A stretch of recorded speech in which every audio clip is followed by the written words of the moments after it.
Hello and welcome to Deep Blue Sea, the podcast. I am one of your hosts, Jake Lewitt, and on this show we regularly talk about the Deep Blue Sea franchise, one DVD chapter at a time. Myself and my regular co-host Mark Hoffmeyer have done that for the existing Deep Blue Sea trilogy. Go back and listen to all of those many shows covering all the Deep Blue Sea films. They're a lot of fun.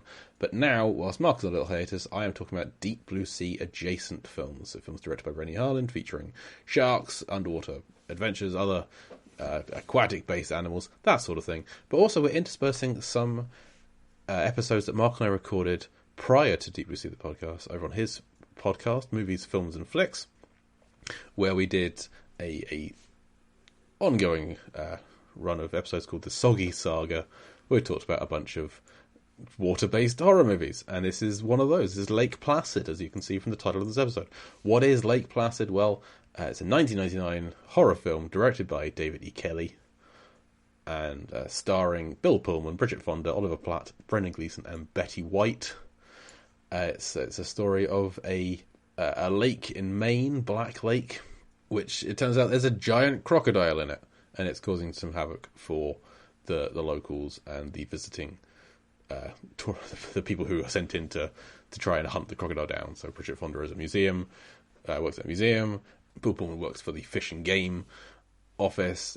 Brendan Gleeson is the town sheriff, and Oliver Platt shows up as this kind of rock and roll crocodile enthusiast, Hector. And Betty White kind of lives on the lake and is unfazed by the giant crocodile. And hilarity ensues.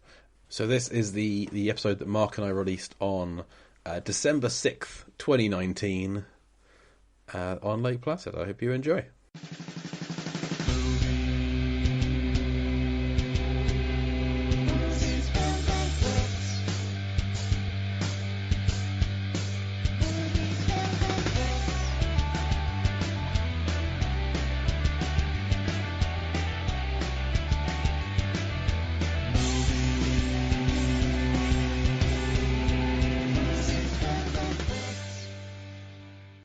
Welcome to Movies, Films, and Flicks. I am Mark Hoffmeyer, and joining me is a man who hates it when he is hit by decapitated heads. It's Jake Lewitt. I mean, sometimes. If I'm on the water, I don't like it. On land, I can deal with it a bit more. You can maybe have a game of football with it. But in a boat, being hit by a decapitated head, that's not fun.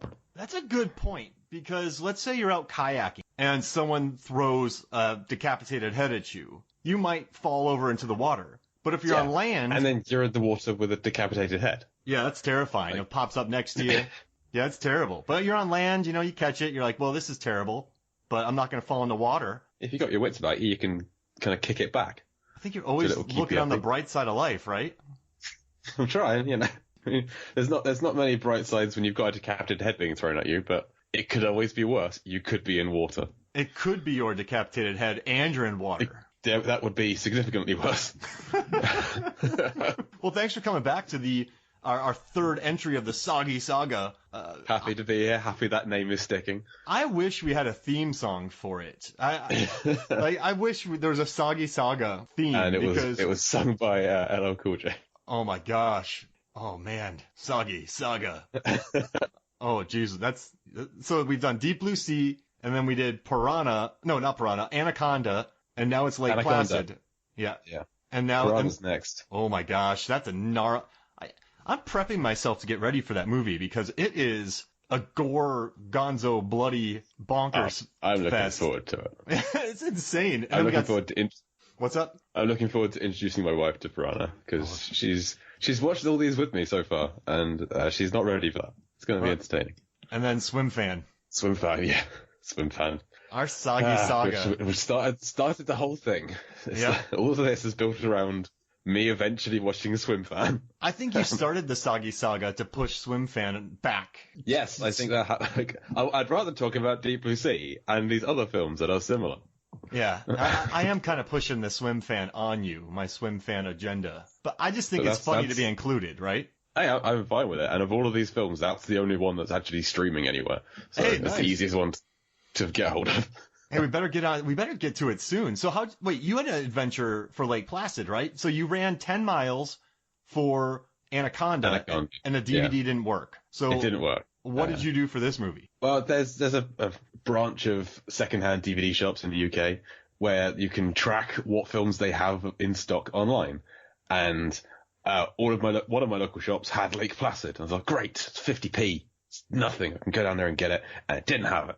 Oh. And then it's so irritating. It said it on the website, and I got there and I checked the website on my phone, and it didn't have it. So someone had bought Lake Placid between me leaving home and arriving there.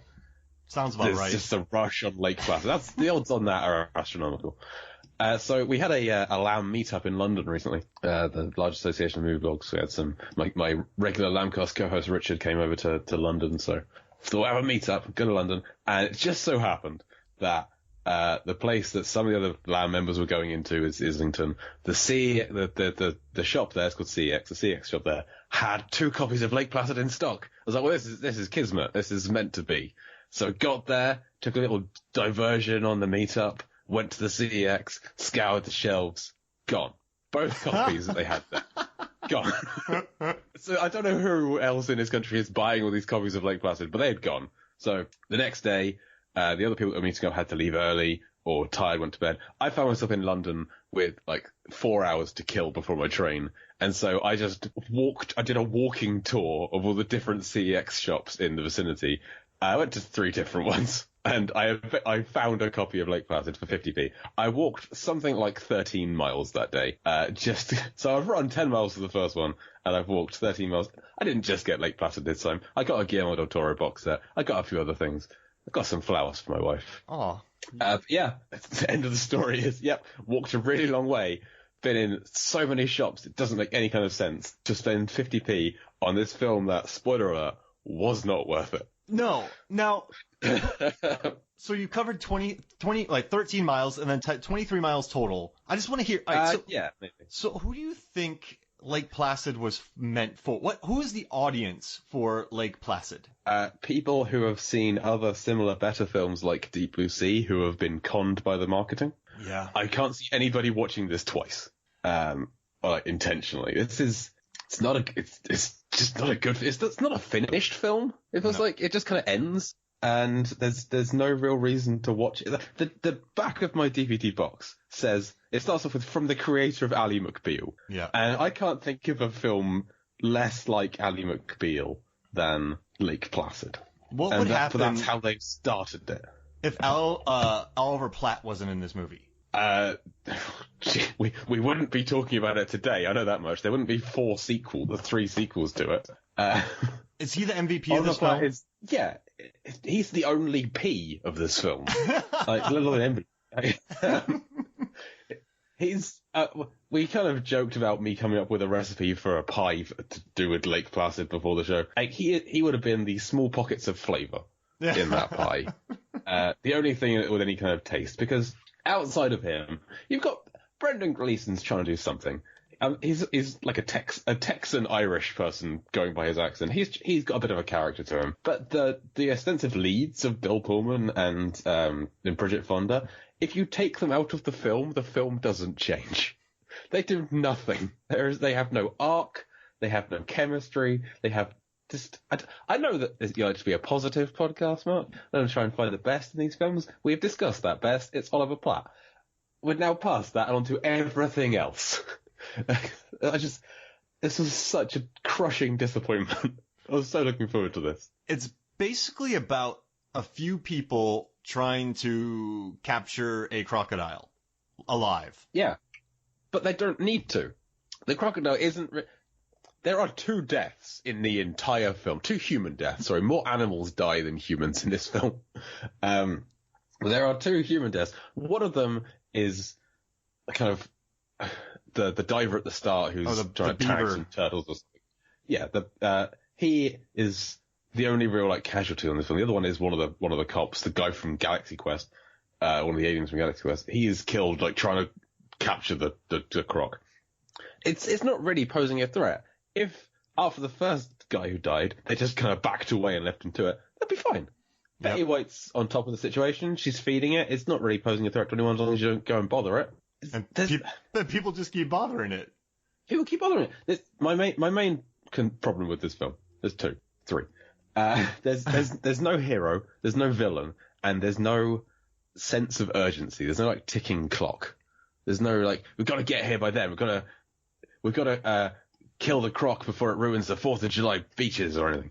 There's no real hero to root for, and there's no villain. No You don't have a villain. villain in this film. The croc is not a villain because it's just kind of keeping itself to itself. The heroes are supposed to be Paul Pullman and Bridget Fonda, but there's just nothing there to work with.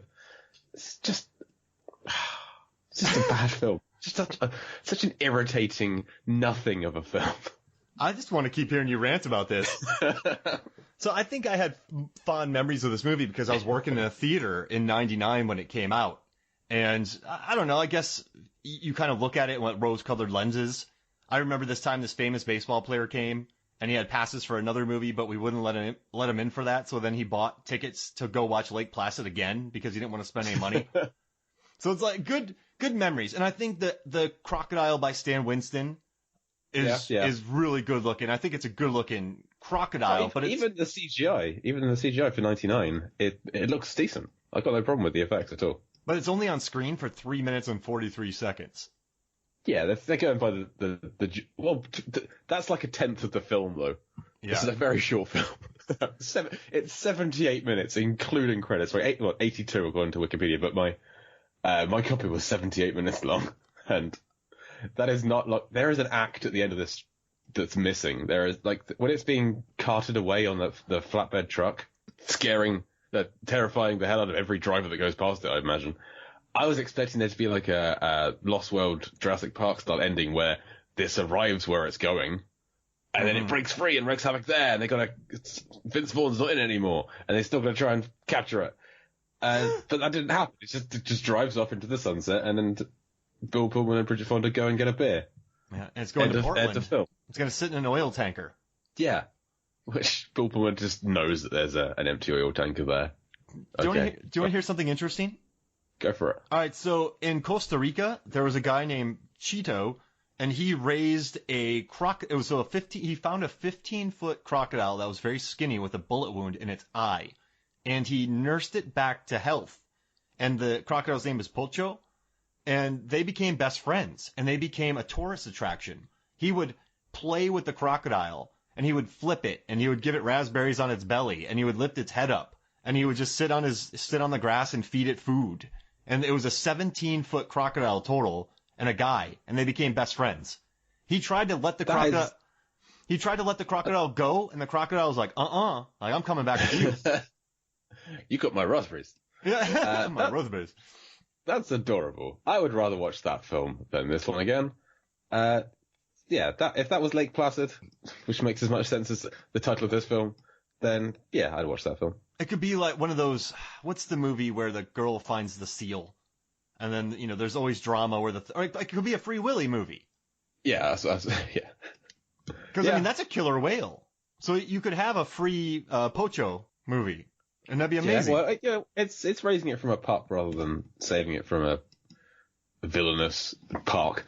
But yeah, it still would be a heartwarming story that you'd watch as a kid, and you'd grow up thinking, I don't know if that was a good film or not. And you'd watch it when you're older and think, yes, that is actually a very good film. That was one of those films I watched as a kid. It was great then, and it's still great today. It would be the small soldiers of modern times. And you're not even in denial about it, right? You're not saying, no. Oh yeah, it's so good, but no, it's not. Yeah, it's not like Space Jam, which I loved as a child and then grew up, watched, and it's not a good film. Space Jam's terrible. I love Bill Murray in it, telling the duck not to pull on his trousers. Yeah, and Wayne Knight's in it. Wayne Knight's always fun. Yeah. But it's no Looney Tunes back in action, but it's still. So I read that crocodiles they could eat about 50 meals a year. They would eat more. It's 50 over the course of a weekend. Yeah, exactly. And they're all cows. Yeah, and so I'm thinking to myself, does Betty White give this he eats a bear too? No. Yeah. Crocodile there's no room. And I felt terrible for that bear, by the way. The bear wouldn't have died had the humans not been there. So the humans being there ended up killing a majestic, beautiful bear. But I mean, that's one of the best scenes, because I didn't see that coming.